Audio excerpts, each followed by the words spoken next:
Real, most guys do not know how to speak to women without feeling the pressure or feeling nervous. I know this because 16 years ago, I almost froze trying to approach a woman I was interested in. And in today's world with different things like the sort of just bad, different culture issues, clashes, it's difficult to put your skills to test. So what happens when you run out of things to say?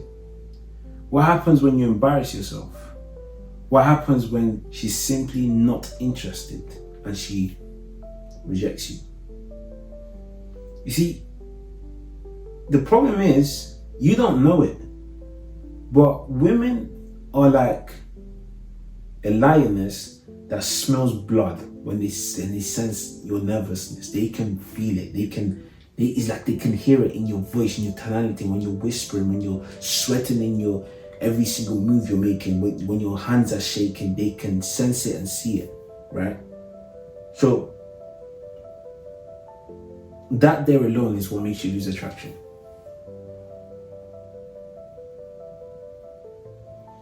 And they're not mean. Women are not mean. They're just repelled by people that failed to show them that they can make them feel protected.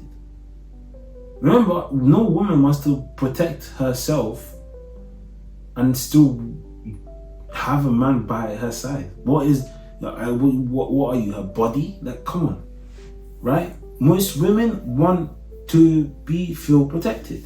They want to feel like there was someone that, if push came to shove, will be able to step up and do something about a certain situation. And I'm sure most men should want that too, right? So how do you stop feeling nervous and start talking with confidence? Start talking with ease and natural flair. I'm gonna break it down step by step in this video. You see, when in public speaking, right? So I've spoken to 300 people, 1,000 people, countless of people, right? And nervousness comes, anxiety comes when you're so focused on your self-image. You're so focused on yourself, it's all about you, right?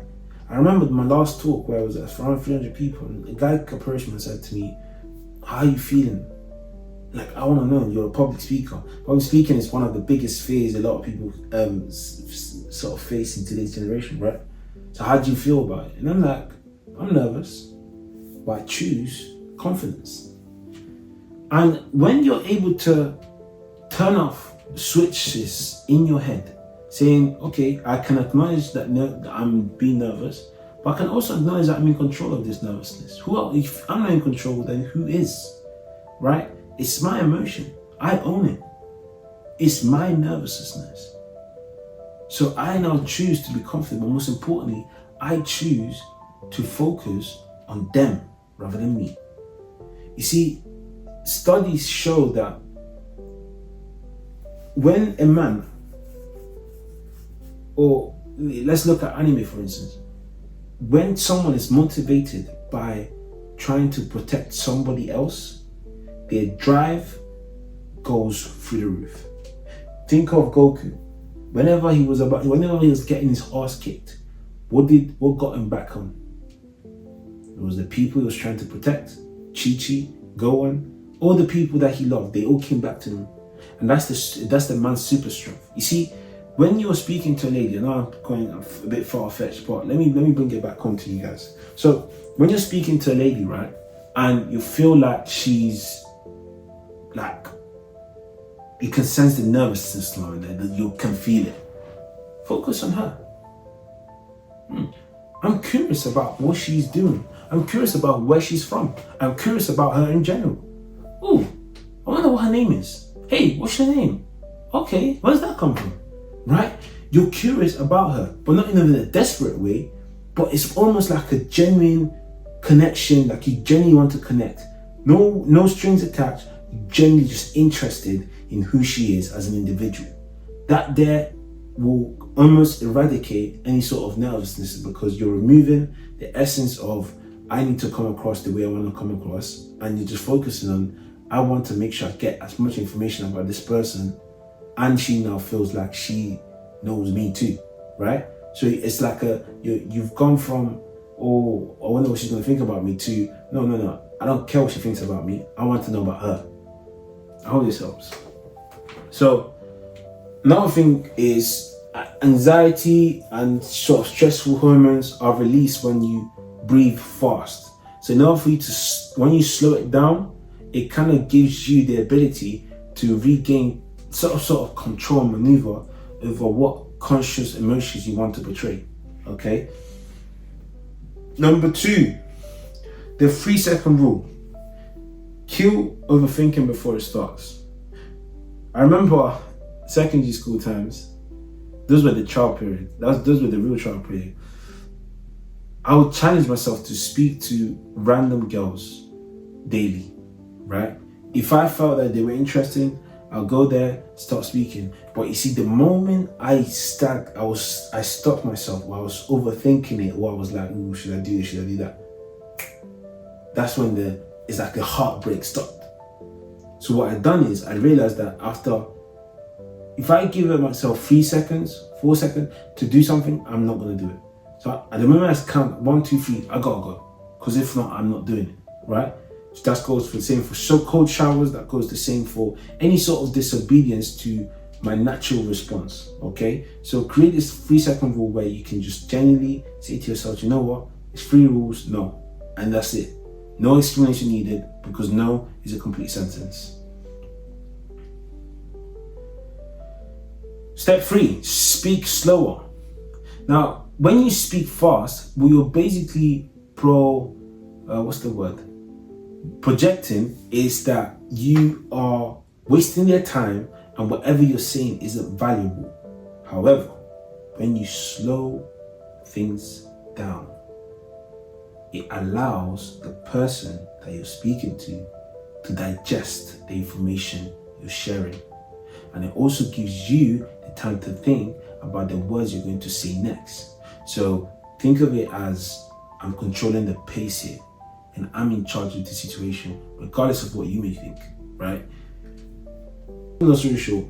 Confidence is embedded in you showing that you're in control of the pace of the conversation. When you're having the conversation as well, don't ask the basic questions. Ask questions based on her story. So your job is to listen as much as possible and to pick things off from what she's sharing. All right. So things like, you seem to be someone like this, or is this what you were like in secondary school? Okay, so what made you feel like that, right? So sometimes you even want to be cheeky and sort of say things that may trigger her to not necessarily be insulted, and it's not, you definitely should be insulted, but people on their toes, right? Step 5 is handling rejection. Now, I made a video on TikTok where I basically explained that I was rejected by my wife, I was rejected by my ideal job, I was rejected by so many things, right? And so many of us allow that rejection to stop us. I'm here to tell you that if you let rejection stop you, you didn't fail because it didn't work. You failed because you didn't try. You failed because you allowed the rejection to represent the end of the road, when it's only a stumbling block, when it's only the first stop to this long journey you've got ahead of you called self-mastery, you name it, right? The whole point here is really simple. You need to be part of the group very simply because